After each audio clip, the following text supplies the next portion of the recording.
అందరికీ నమస్కారం. అమ్మ మాట అమ్మాయి బాట ఛానల్కి స్వాగతం. విఘ్నేశ్వరుడు తరువాయి భాగం చెప్పుకుందామా? ఒకానొకప్పుడు లక్ష్మి మానస సరోవరంలో జలకమాడుతూ ఉండగా పార్వతి విష్ణువు వేషం ధరించి లక్ష్మిని సమీపించింది. నవమోహనంగా కనిపించిన నారాయణుని లక్ష్మి చూసింది. నారాయణుని వేషంలో ఉన్న పార్వతికి కూడా లక్ష్మీ సౌందర్యం మనోహరంగా కనిపించింది. ఇద్దరూ సాభిప్రాయంగా చూసుకున్నారు. ఆ చూపుల కలయికలో సరోవరంలో ఒక స్వర్ణకమలం లేచింది. అందులో దగదగ మెరిసిపోతున్న పసిపాప ఉంది. లక్ష్మి నారాయణ్ణి దగ్గర చేరి కౌగలించుకుంది. పార్వతి పగలబడి నవ్వుతూ, నేను నారాయణుడిని కాను లక్ష్మి అని నిజరూపంతో కనిపించింది. లక్ష్మి, అన్నకు తక్క చెల్లెలివే, నారాయణి అనిపించుకున్నావులే అన్నది. పార్వతి అప్పుడు విష్ణువు మోహిని రూపంతో శివుణ్ణి మాయబుచ్చిన దానికి ఇది చెల్లు వేసుకో అన్నది. స్వర్ణకమలంలోని పసిదాన్ని చూసి ఇద్దరూ మురిసిపోయారు. అపార ప్రేమ పుట్టి చేతుల్లోకి తీసుకున్నారు. అప్పుడు విఘ్నేశ్వరుడు వచ్చి, తల్లుల్లారా, మీ ఇద్దరి అంశలతో అవతరించిన ఈ బిడ్డ పార్వతీపరంగా జయ, లక్ష్మీపరంగా శ్రీ కలిసి జయశ్రీగా పెరుగుతుంది. ఈమెకు వరుడు కూడా శివకేశవుల అంశలతో అవతరించి ఉన్నాడు అని చెప్పి పసిదానితో ఉన్న స్వర్ణకమలాన్ని కావేరీ నదిలో ఉంచి రమ్మని వాయుదేవుడికి చెప్పాడు. వాయుదేవుడు అలాగే జయశ్రీని కావేరీ నదికి చేర్చాడు. దక్షిణ ప్రాంతాన్ని పాలించే చక్రవర్తి స్వర్ణకమలంలో కనిపించిన బాలికను వరప్రసాదంగా లభించిన పుత్రికగా తీసుకువెళ్ళి నామకరణ మహోత్సవం జరిపించుతూ ఉండగా ఆకాశవాణి జయశ్రీ అని పిలవండి అని పలికింది. జయశ్రీ రాకుమారిగా పెరిగి ముల్లోకాల్లో అంత సౌందర్యవతి సాహసవంతురాలు ఉండదు అనిపించుకున్నది. జయశ్రీకి రాజభవనం కంటే ప్రకృతి సౌందర్యంతో నిండి ఉండే అరణ్యాల్లో విహరించడమే ఇష్టంగా ఉండేది. విల్లమ్ములు ధరించి వన్యమృగాలను అదుపులో ఉంచుతూ తిరుగుతూ ఉండేది. హరిహరాంశలతో అవతరించిన స్వామి కైలాసం వెళ్ళి విఘ్నేశ్వరుణ్ణి, కుమారస్వామిని కలుసుకోవాలని ఎన్నాళ్లుగానో అనుకుంటున్నాడు. ఒకనాడు అలాగే వెళ్ళాడు. స్వామి, విఘ్నేశ్వరుడు, కుమారస్వామి ఆనందంగా ముచ్చటలాడుతూ మానస సరోవర జలవిహారం చేస్తూ ఉండగా విఘ్నేశ్వరుడు ఈ మానస సరోవరంలోని లక్ష్మీ పార్వతుల తేజస్సులతో స్వామికి కాబోయే దేవేరి ఉదయించింది అని ఊరుకున్నాడు. స్వామికి కుతూహలం కలిగినా అణుచుకొని మరికొంతకాలం అక్కడ గడిపి వెళ్ళబోతున్నప్పుడు విఘ్నేశ్వరుడు, స్వామి, మాకంటే పెద్దవాడవైన నీవు బ్రహ్మచారిగా ఉండటం బాగాలేదు. సత్వరంగా నీకు కళ్యాణం తప్పదు అన్నాడు. కుమారస్వామి, విఘ్నేశ్వరుడు స్వామికి ఘనంగా వీడ్కోలు ఇచ్చారు. స్వామి నిజ నివాసానికి చేరుకున్నాడు. ఒకనాడు స్వామి వినోదంగా పెద్ద పులి మీద స్వారీ చేస్తూ అరణ్యంలో తిరుగుతూ ఉండగా పులిని కదలనివ్వకుండా చుట్టూరా బాణాలు రివ్వు రివ్వున నాటుకున్నాయి. స్వామి బాణాలు వచ్చిన దిశగా కోపంగా చూశాడు. కోపం పటాపంచలయ్యింది. విల్లమ్ములతో టీవీగా నిల్చుని చిరునవ్వు విసిరిన జయశ్రీ కనిపించి స్వామి గుండెలో బాణంలాగా గుచ్చుకుంది. స్వామి అంతర్ధానమయ్యాడు. జయశ్రీకి స్వామిని గురించి విఘ్నేశ్వరుడు కలలో అదివరకే చెప్పి ఉన్నాడు. అతని కోసమే అరణ్యాల్లో తిరుగుతున్నది. నారదుడి ఆదేశంతో చక్రవర్తి జయశ్రీకి స్వయంవరం ఏర్పాటు చేశాడు. రాజాది రాజులుగా మారు రూపాలతో ఇంద్రాది దేవతలు కూడా వచ్చారు.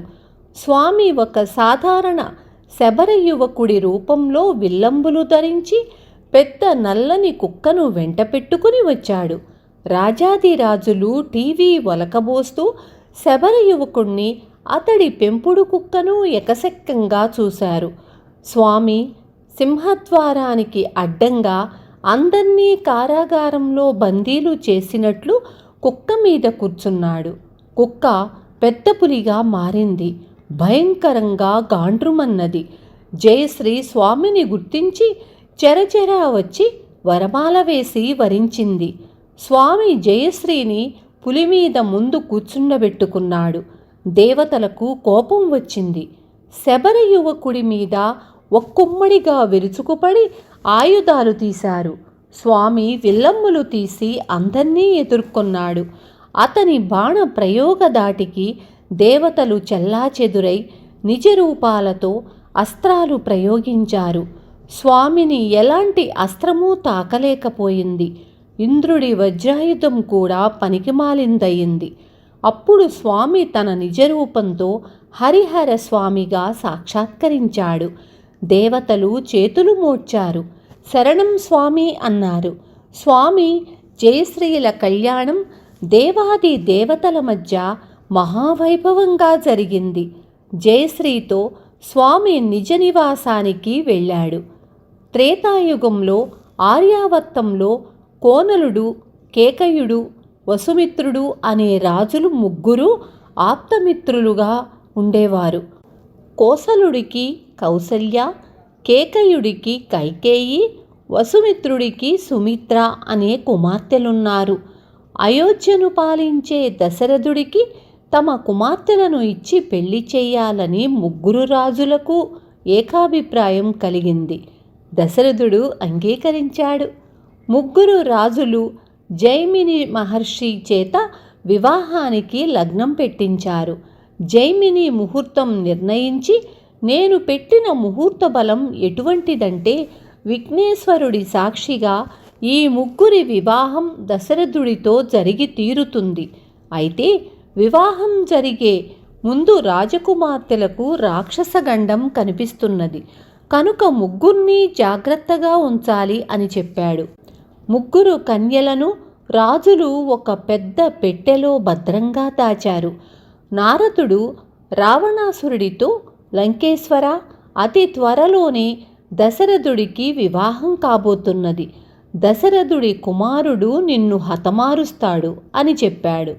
రావణుడు రాకుమార్తెలను ఎత్తుకురమ్మని మహోదరుడు అనే గొప్ప రాక్షసుణ్ణి పంపాడు. మహోదరుడు కన్యలను పెట్టెలో భద్రపరిచినది కనిపెట్టి ఆ పెట్టెను మృంగేశాడు. వాడు ఆకాశ మార్గాన సముద్రం మీదుగా లంకకు వెడుతూ ఉండగా కడుపు నొప్పి వచ్చి పెట్టెను కక్కేశాడు. సముద్రంలో పడి పెట్టె కెరటాల మీద కొట్టుకుంటూ పోయింది. దశరథుడు సముద్రం మీద దూరతీరాలకు వెళ్ళి పెద్ద నౌకలో తిరిగి వస్తున్నాడు. ప్రయాణం ఆలస్యమయ్యింది. అనుకున్న నాటికి చేరలేకపోయినందుకు విచారిస్తూ దశరథుడు సముద్రాన్ని చూస్తూ ఉండగా నౌక వైపే కొట్టుకొని వస్తున్న పెద్ద పెట్టె కనిపించింది. పెట్టె నౌకను ఢీకొని పైకప్పు ఊడిపోయింది. అందులో రాకుమార్తెలు కనిపించారు. తాళ్ల నిచ్చెనలతో వాళ్లను నౌక మీదకు రప్పించాక ఆ ముగ్గురు తాను వివాహం చేసుకోనున్న పెండ్లి కుమార్తెలేనని దశరథుడు తెలుసుకున్నాడు. సరిగ్గా అదే సమయానికి జైమిని మహర్షి ముహూర్తం పెట్టాడు. అప్పుడు అక్కడ విఘ్నేశ్వరుడు ప్రత్యక్షమై ముగ్గురు రాకుమార్తెలతో దశరథుడి వివాహం జరిపించి అంతర్ధానమయ్యాడు. ముగ్గురు వధువులతో దశరథుడు ఆనందంగా స్వదేశం చేరుకున్నాడు. చిరకాలానికి దశరథుడికి 4 కుమారులు పుట్టారు. పెద్దవాడైన రాముడు కైకేయి కారణంగా సీతతో, లక్ష్మణుడితో అరణ్యవాసం వెళ్ళాడు. రావణుడు సీతను ఎత్తుకుపోయి లంకలో పెట్టాడు. రాముడు, హనుమంతుడు, సుగ్రీవుడు మొదలైన వానరుల సహాయంతో లంకను ముట్టడించి రావణ సంహారం చేశాడు. సీతతో పుష్పక విమానంలో బయలుదేరి వారధి కట్టడం ప్రారంభించిన సముద్ర తీరంలో ఆగి అక్కడ శివపూజ జరిపి అయోధ్యకు వెళ్ళాలనుకున్నాడు. శివలింగ ప్రతిష్టకు తగిన లింగాన్ని తీసుకురమ్మని హనుమంతుడిని కైలాసానికి పంపాడు.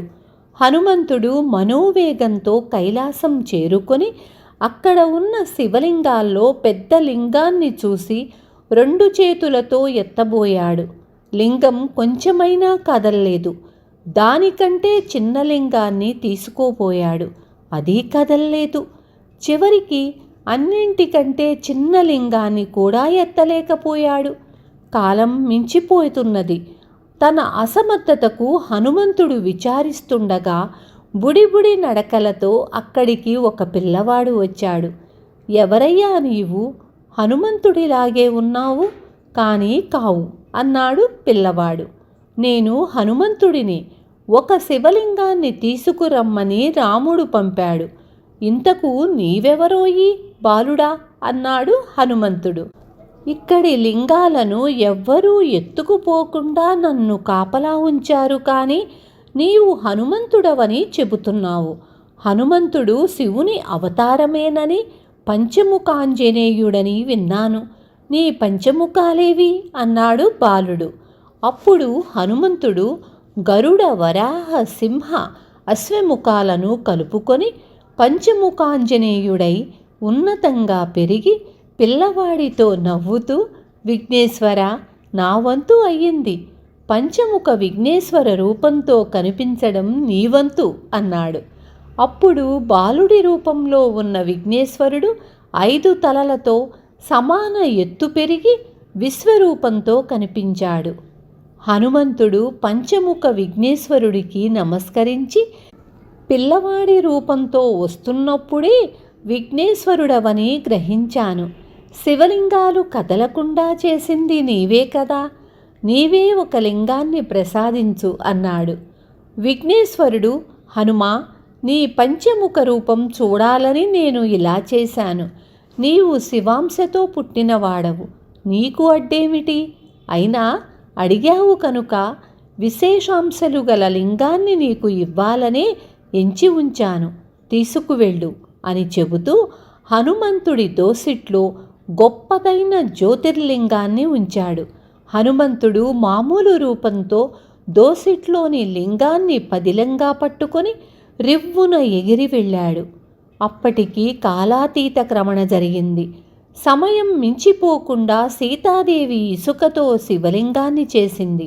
రాముడు జలాభిషేకం చేసి పూజకు ఉపక్రమించబోతుండగా హనుమంతుడు లింగంతో అక్కడ వాలాడు. హనుమంతుడు జరుగుతున్నది చూసి తోకతో సైకతలింగాన్ని చుట్టి తీసివేయబోయాడు. కానీ ఇసుకలింగం చెక్కు చెదరలేదు. హనుమంతుడు మరింత తోక గట్టిగా బిగించి లాగితే తోక నొప్పి పుట్టిందే కానీ లింగం కదలలేదు. అప్పుడు రాముడు హనుమంతుణ్ణి శాంతపరచి, హనుమా, బుద్ధిమంతులు కూడా ఒక్కొక్కప్పుడు పొరపాటు పడుతూ ఉంటారు సుమీ. అన్నీ తెలిసిన వాడివి, సైకతలింగమైన అది శివుడికి ఆనవాలు కదా. ఇంతకు ఇప్పుడేం మించిపోయింది కనుక నువ్వు తెచ్చిన లింగాన్ని సైకతలింగం దాపునే ప్రతిష్ఠించి పూజించి మరీ వెళతాను అని చెప్పాడు. హనుమంతుడు తను తెచ్చిన లింగాన్ని రాముడికి ఇచ్చి లెంపలు వేసుకుని సైకతలింగాన్ని మ్రొక్కాడు. రాముడు హనుమంతుడు తెచ్చిన లింగాన్ని ప్రతిష్ఠించి యథావిధిగా పూజాక్రమం సీతతో కలిసి జరిపిన పిమ్మట అంతరితో పుష్పకం మీద అయోధ్యకు చేరి పట్టాభిషిక్తుడయ్యాడు. విన్నారు కదా. తరువాయి భాగం రేపు చెప్పుకుందాం.